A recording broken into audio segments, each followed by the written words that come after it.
Hi, and welcome back to my channel, where I'm going to cover the Wizard's Chronurgy Magic class specialization from the Explorer's Guide to Wildemount supplement, providing a brief description of the subclass, as well as explain and set up the various features gained. A Chronurgy Wizard is a variation of the Wizard class that makes use of Dunamancy magic that was introduced with the Wildemount supplement. In this case, the Wizard is able to control aspects of time associated with Dunamancy, and as a result, potentially alter reality in a very tightly controlled process, taking advantage of alternative possibilities in time to better control the flow of battle. Using the features introduced with this subclass, a wizard is able to reduce the impacts of combat events, and even gains bonuses to be able to react more quickly during an overall combat encounter, helping them go earlier in combat rotations that depend on initiative rolls. As a player considering the wizard class, you will be able to play around with magic before choosing which arcane tradition to take. This means you as the player will be able to learn the concepts of magic through the use of your level 1 character before working out how to deal with Dunamancy's potential by level 2, if you've chosen to take this class specialization. To help us out, I've already created a level 1 wizard that I can use for my base character, so I'm simply going to drag and drop this into place and select the Chronurgy Magic. Now we have our class specialization chosen. As soon as you've applied your class specialization, your character is going to receive the Chronal Shift feature, giving your character the means to force a creature that your character can see and is within 30 feet of to re-roll an attack roll, saving throw, or an ability check through the use of a reaction. That target must use the new roll, and it's a great way to change a party member's critical fail into a possible successful attack, as well as change the results of a bad saving throw or failed ability check. It can also be used to force a hostile target into re-rolling a critical attack, or successful ability check or saving throw, all in the hopes of getting a worse roll. When you choose to use the reaction, your character must indicate that they are going to do so after the results of the roll you intend to change are made apparent, but before any damage or effects of that particular roll are applied. This means that if a party member was hit by a critical attack, you could react before the damage is rolled and force that attacker to re-roll their attack roll. Chances are, unless the DM is rolling really well, it won't be as good a roll. Through that reaction, you've essentially chosen an alternative path through time, thus hopefully saving your party member from a very devastating attack and hindering your enemies as a result. Unfortunately, however, this is not something that can really be configured to take advantage of the automation that Fantasy Grounds Unity provides for Dungeons & Dragons 5th edition. So that intervention will have to be manually specified and the rerolls handled through the appropriate attack, save, or check facilities within Fantasy Grounds Unity.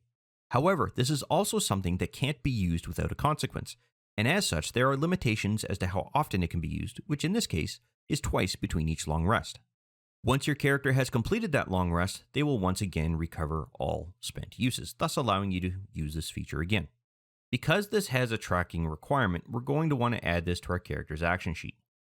So I'm going to drag and drop that into place and set up a power group that's related to our class specialization.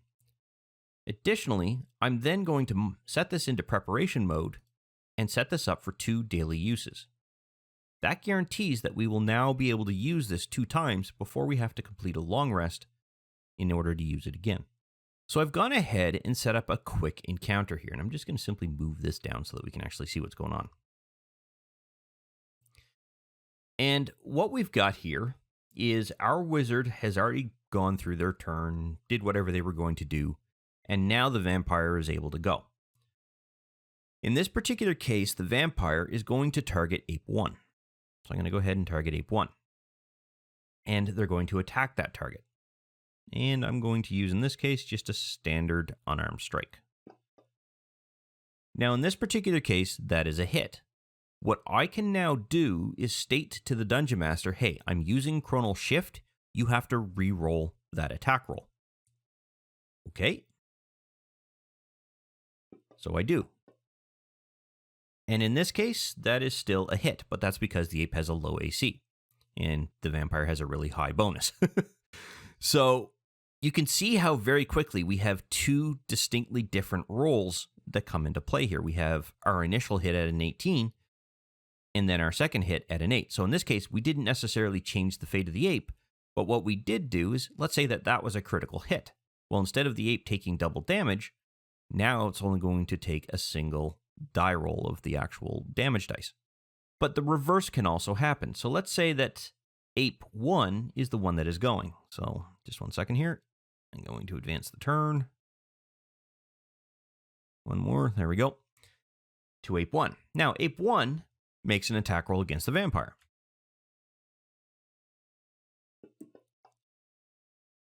In this case, that's a miss. I'm going to use Chronal Shift again. Of course, this is a reaction, so theoretically, I can't do it again this particular turn. I would have to wait till the next turn in order to make use of that. So let's say that we are on turn 2 when this particular attack took place.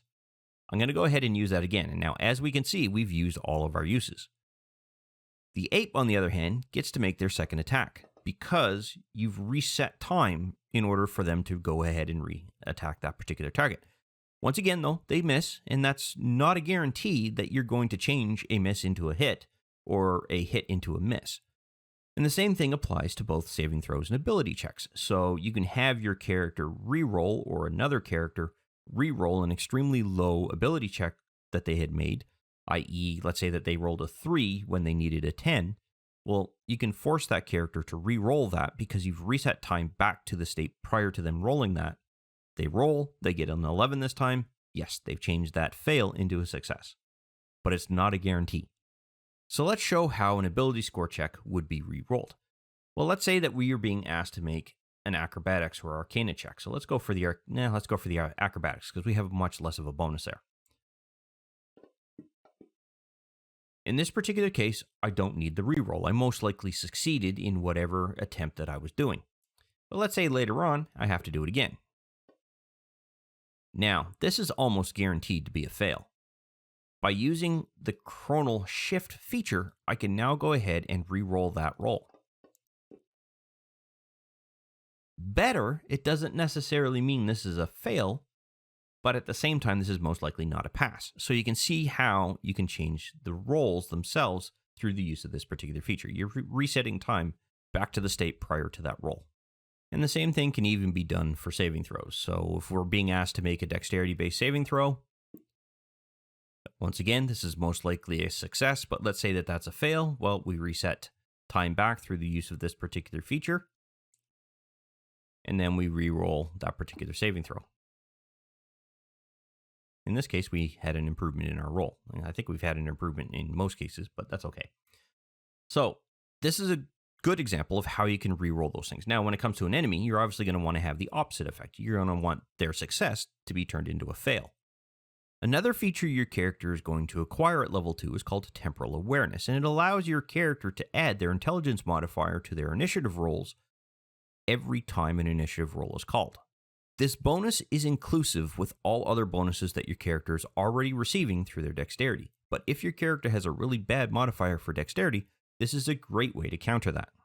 It is also what would be classified as a passive ability, meaning that you don't have to declare that you're activating Temporal Awareness. Once your character acquires this particular feature, the intelligence modifier automatically begins to apply to your initiative rolls. And there are two ways that we can go about doing this. We could make a simple modification on our particular character sheet here by opening up this little hourglass indicator on your main character sheet and simply add your intelligence modifier, which in this case is a 4, to your initiative roll. And that will automatically always apply that to your initiative roll, which is perfectly fine. My only concern from that, from a DM's perspective, is that there's no context as to why that 4 is there. You'll have to go searching to figure out where it's coming from. So I actually have a slightly different approach that we can use. In this case, what I'm going to do is I'm going to drag and drop this into place, and I'm going to save this to our same power group here. I'm also going to then add a brand new effect. And in this particular case, all it's going to do is simply add your intelligence modifier to your initiative roll. And we're going to call this Temporal Awareness. So the actual content here is Temporal Awareness, semicolon, init, colon, and the INIT is all in capital letters, a square bracket, INT for intelligence, and then closing that square bracket. It's always going to be on your character and it doesn't expire. It's a permanent effect. Now, the good news for you is that anytime your character is added to the combat tracker, you can automatically add this effect. Now, you have to still do it yourself, but once it's there, it remains there, as long as your character remains within that combat tracker. At this particular point in time, your character is now going to automatically receive the +4 bonus to their initiative rolls, which is great because you don't have to worry about dealing with it from this point forward. And if I go ahead and I roll an initiative roll,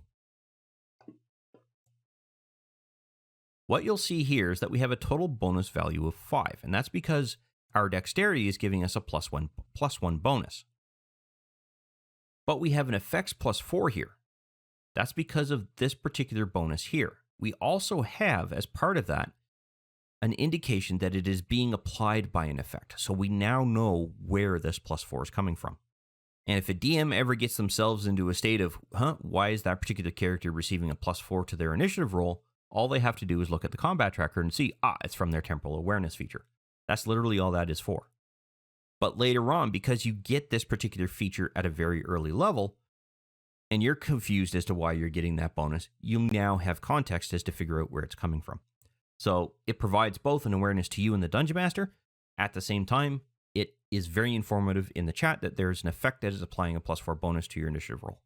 Now, there are mods out there that do allow for automatic application of effects once your character is dropped into the combat tracker. So if at some point, for some reason, the Dungeon Master has cleared out the combat tracker, this effect is going to go away when your character is added back into it.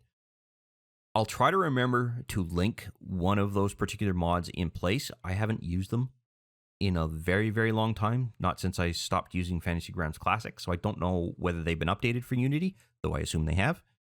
But the mod essentially takes away the quote-unquote forgetfulness of us humans in order to be able to ensure that that particular effect is always there.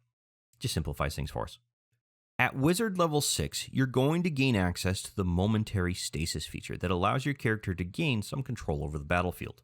This feature will allow your character to encase a given target, who happens to be one that your character can see and is within 60 feet of where your character is currently standing, into a stasis field if they happen to fail a Constitution-based saving throw.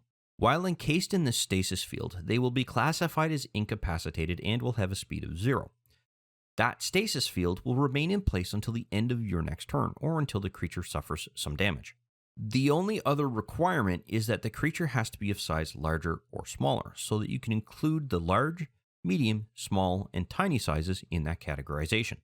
Now, unfortunately, you just simply can't spam this on the battlefield. Your character is only going to be able to use this a number of times that is equal to your character's intelligence modifier until they will need to complete a long rest. Note that if your character, who is a wizard, and they happen to have a low enough intelligence modifier that your modifier is 0 or negative, your character is still going to acquire 1 use. But I would argue that unless someone is taking a low intelligence modifier for a role-playing perspective, you're most likely going to have a high intelligence modifier, so the odds are that's not going to happen very often. Now, the one thing that I didn't do earlier was set up an intelligence modifier to this particular group.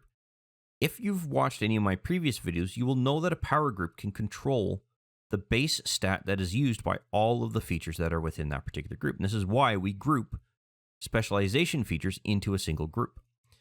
In this case, I need to make sure that this is set up to be an intelligence modifier.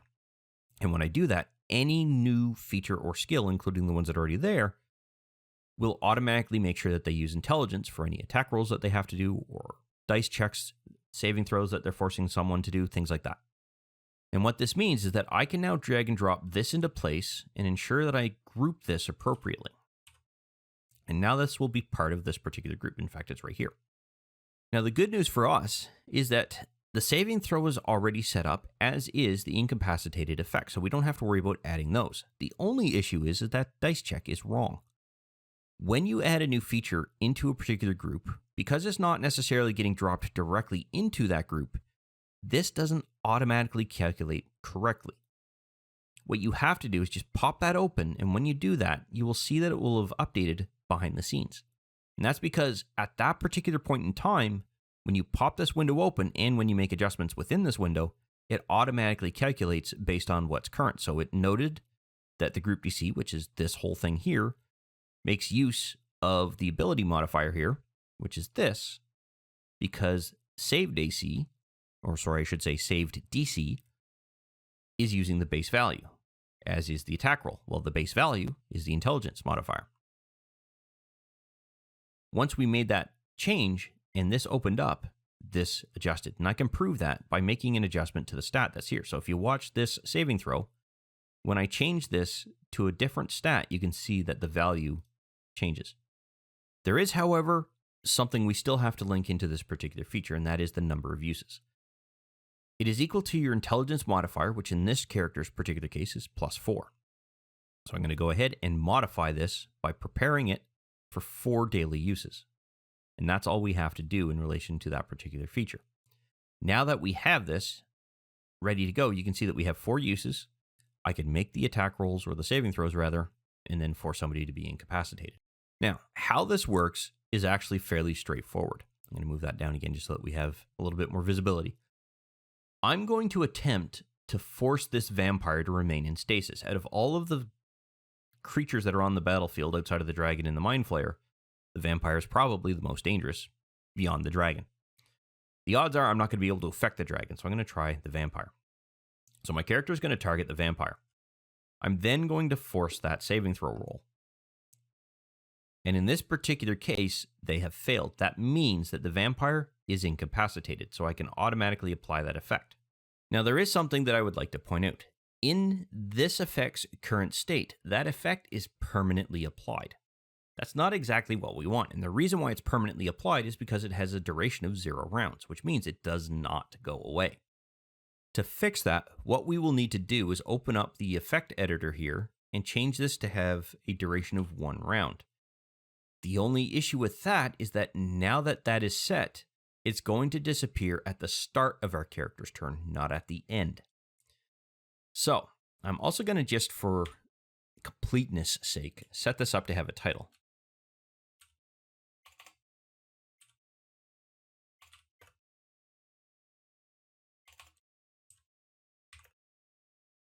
And that's just to ensure that it's very clear as to where that effect is going to be coming from. So I'm going to remove this effect from here. And yes, I did that as a player because I'm the player that set that effect into place. And I'm going to reapply that effect. Now we have 2 things that have changed. 1, we now have a title to tell the Dungeon Master where this effect is coming from. 2, we also have a duration. In this particular case, it is a duration of 1. So if I advance all our turns all the way through to the point where the character is going to go again, and I just noticed that the Spectre is invisible. There we go. Watch what happens to the Momentary Stasis effect once our wizard gains the token again for the turn. You'll see that it disappears. That's actually wrong. We want that to wait until the end of our character's turn. And I'm going to show you how that works. So what I'm going to do is reapply this effect. And with this effect now in place, I'm going to finish my turn. At this point, and only at this point, is the DM safe to make an adjustment to when this particular effect expires. You may have noticed in this particular case, our vampire has an initiative roll of 14. Our character has an initiative roll of 15. What we can do is modify when this initiative roll is going to expire on to a value that is between those 2. And yes, you can use decimal values. So I'm going to set this to 14.5. So you can see that right here. Now what's going to happen is this. Vampire completes their turn. All of the other characters go through the process of completing their turn. And watch what happens when our combat tracker cycles back around. You'll see that the effect is still there. Once the wizard completes their turn, that's when the effect is going to go away. So that's what a Dungeon Master is going to have to do every time you apply this effect. At Wizard level 10, your character will unlock access to the Arcane Abeyance feature, allowing your character to essentially freeze a spell in time for later on use, as long as it's used within 1 hour of the time it was suspended. The level of the spell itself has to be level 4 or lower, and due to the fact that cantrips are technically the lowest level a spell can be, I would argue that you could also suspend a cantrip if you wish. Much like the stasis field concept discussed earlier for a creature, your character has essentially evolved on that particular concept and is now able to apply it to spells, as long as they match the requirements. This suspended spell will form a bead of energy that can be then handed off to another party member for later use, but it does have a bit of risk in that it is an object. This particular object, or bead, has an AC of 15 and a single hit point, so if it is destroyed, the spell simply vanishes, removing the ability to use that spell. And the same thing happens if it has been more than 1 hour since the spell was suspended into that mote of energy. When a particular party member uses the spell, its attack bonuses and spell saving throws will make use of your stats, specifically your usual spell DC, which is going to be made up of your normal attack roll, or what is usually your spell DC in addition to your intelligence modifier in this particular case. But for all other references, it would be as if the party member themselves was the caster. For example, if the fear spell was suspended and handed off to a party member for use, the saving throw the creature would be required to make would be the same saving throw your own character would usually force them to make, but the frightened effect would apply to the party member that the mote was given to. This means if a creature failed their saving throw, they would be frightened of that party member, not of your own character. A similar thing would happen for the charm effect if it was a charm spell that was suspended. However, your character will only be able to do this once before they will need to complete a short or long rest before they will regain the ability to create another mote. Now, there are two ways that we could go through and set this up. And the first approach that I'm going to recommend is the one that I think will be the simpler to deal with, but it does require a little bit of coordination between the party member that you gave the mote to and yourself. And what I mean by that is, first I'm going to drag and drop this into place and ensure that it's in our power group. I am then, before I do anything else, going to go through and set it up for its one daily use. Now, because the effects themselves are going to come from the spell, I am not going to worry about adding them all here. There's just simply too many to add, plus all the combinations of damage scenarios that you could run into. What I am going to do, however, is set up something that we can use as an effect to track how long that particular mote will exist. To do that, I'm going to add a new effect here. And I'm simply going to call this effect Arcane Abeyance.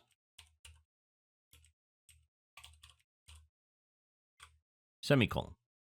It is also going to last for 1 hour. So that is our duration, and it doesn't otherwise expire unless the target uses the mote. So we can't set this up to expend because we don't know when they're going to do that. We also can't restrict this to ourselves because it's going to be the target that is potentially going to carry that particular mote. It could still be your own character, but it's also more than likely going to be another party member. So I've gone ahead and I've added the fear spell to our particular character sheet so that I can use this as an example. And let's say that I'm going to give, on my turn, a mote of energy to Ape 1 here. Well, to do that, I'm going to drag and drop this into place. And that tells me that I have given them a mote of energy and that they have had one for an X number of rounds. In this case, when you put an hour on this, it doesn't show it as part of the duration. I don't know why the combat tracker doesn't do that, but to be honest, a combat round that lasts more than 10 minutes is already an overly long combat round, specifically in the number of rounds that have to happen to get 10 minutes of combat to actually take place. So I'm not overly worried about that. This will expire after an hour if we have left this and gone through an hour's worth of turns. You don't have to worry about that. It will do that. So let's say that we have now advanced the turn to the point where the ape can go. Well, the ape isn't going to try this on the vampire. They're going to try this on this particular ape because chances are it has a higher degree of success. What's then going to happen is that the ape is going to declare that they're going to make use of this particular mote on ape 2. This is your cue. This is where you yourself are going to come into place from the player's point of view. Oops, I don't want to have that open. And how this is going to work is that you're going to drag and drop this particular saving throw onto ape 2. Or you're going to target them and then make them make that saving throw. Doesn't matter which way you do it, it's going to have the same effect in both cases. Now, in this particular case, that ape failed, which means we get to apply the frightened effect. I'm going to drop that onto the ape. Before we're done, what you will have to do is ensure that you drag and drop this effect onto ape 1 because they are not frightened of your character. They are frightened of ape 1. So that fear effect is now linked to ape 1. Now, any effect that can take advantage of this targeting linkage will now be able to use a condition in relation to those particular attacks or effects or whatever. And this is the way that I recommend you do it, because you don't have to worry about having the Dungeon Master figure out how to get the fear capability linked to that ape's NPC sheet. You also don't have to worry about other players trying to figure out how to drag and drop the fear spell onto their character sheet, although they probably know. But at the same time, they then have to modify that spell after the fact to take into account your spell checks or your attack roll stats there. So any DC saves that you have to trigger or any attack rolls that you have to make, say if it was Burning Hands, you wouldn't have to worry about setting that up. You make the cast, you apply the damage, but the effects that get stuck to that particular target, such as the fear effect, for example, would be linked back to Ape 1 as opposed to your character. That's really the best way I think that could work. Now, the last thing I want to say about this particular feature is the second method. And that really is kind of what I just hinted at there, is that the second method is you create an effect on the ape or link that spell into the ape in order for that ape to be able to cast it. The DM will have to modify that NPC sheet in order to do that, and that can take time to do.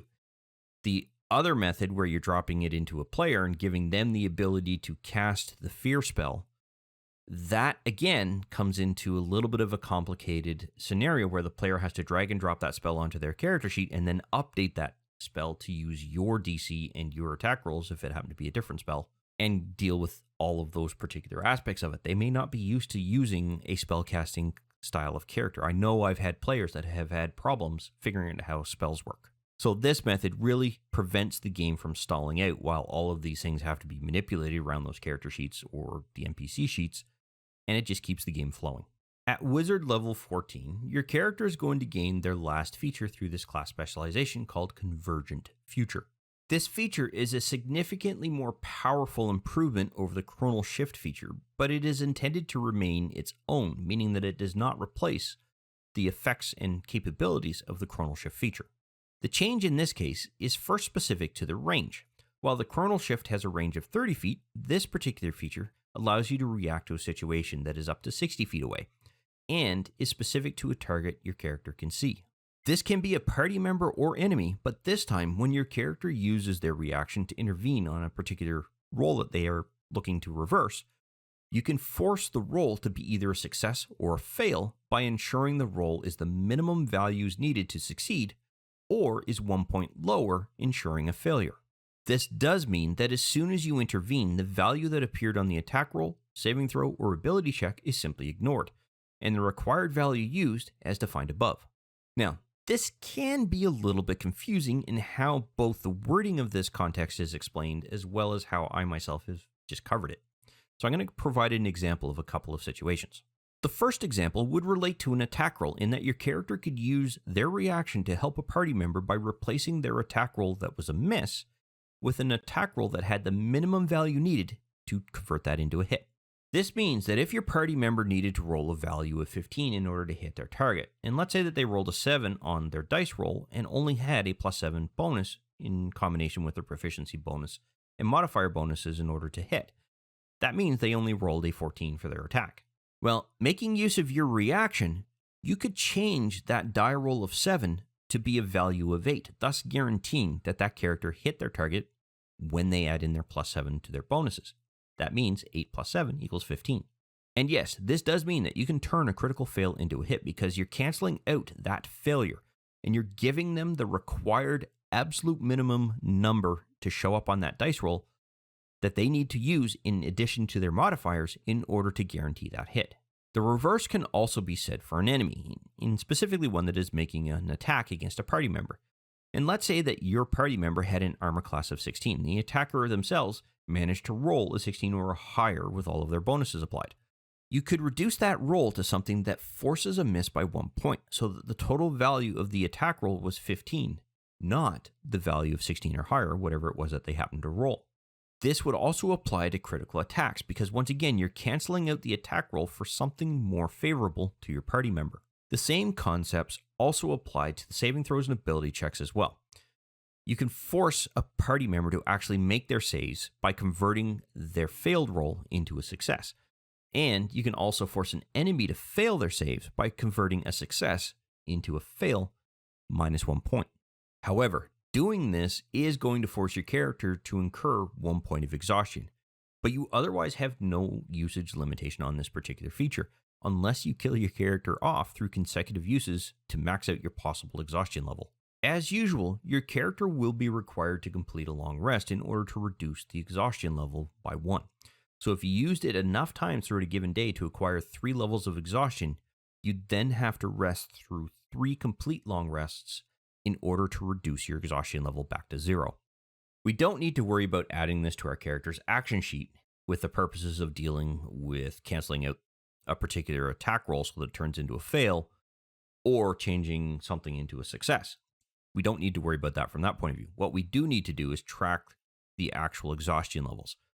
So what I'm going to do is add this to our character sheet and then set up an exhaustion tracker.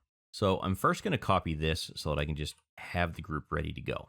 I'm going to drop that into place and set that up there. I'm then going to create a new effect.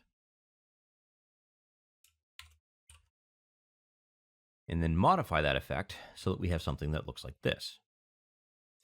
It's going to be called Convergent Future, semicolon, exhaustion, all in capital letters with a colon, and then a 1. It's not going to expire. It can only apply to your character, and it never gets expended. Now, how this is actually going to work is as follows. Let's say that Ape 1 was being attacked by the vampire. So I'm going to make sure that the vampire here is the actor in our particular scenario. They still have Ape 1 targeted. I'm going to make an attack roll. That is definitely a hit. Now, at this particular point in time, you can choose to use Convergent Feature as a reaction. And in so doing so, you can convert that total of a 26 to an 11, because that's the value that needs to be used in order to miss that particular ape. But in doing that, you are now going to acquire an exhaustion level. Now, let's say we're now 3 rounds in, and the vampire once again makes an attack against Ape 1. That is still a hit because the total value is a 19. You again decide to use Convergent Future, in order to actually cancel out that attack roll so that it misses. At this particular point again, you will acquire another point of exhaustion. So you can see here that those exhaustion points are going to continue to accrue until your character is dead, because if you have 6 points of exhaustion, your character dies. This means you essentially have 5 uses of this particular feature before you have to complete a long rest, actually specifically 5 long rests, so that you could reduce that exhaustion level back to 0. This character already has 2. This means this character is going to have to complete 2 long rests in order to recover and reduce that exhaustion back to a level of 0. They're already suffering because of exhaustion. They're now going to be suffering a disadvantage on a couple of things and a few other things as well. So it really doesn't make sense to continue to use this. But you can. So if you're going through a quote-unquote a hero moment and you're sacrificing your own character to try to keep the rest of the party alive, you'll notice you're not making any rolls in any way, shape, or form. This means you could use this straight as a reaction a total of 6 times, and then your character drops dead on the battlefield. Completing a long rest itself does not actually remove the effect here. You can see here that I completed a long rest already, but we didn't clear the effect. It just simply clears your initiative rolls. So what you'll have to do is every long rest you take, you would drop 1 level of exhaustion. And you will also have to track how many levels of exhaustion you have in case the Dungeon Master unintentionally removes your characters from the combat tracker. But if you have 2 levels of exhaustion and the DM just went and re-added you to the combat tracker, you do need to make sure that you apply 2 levels of exhaustion to your character once they're there.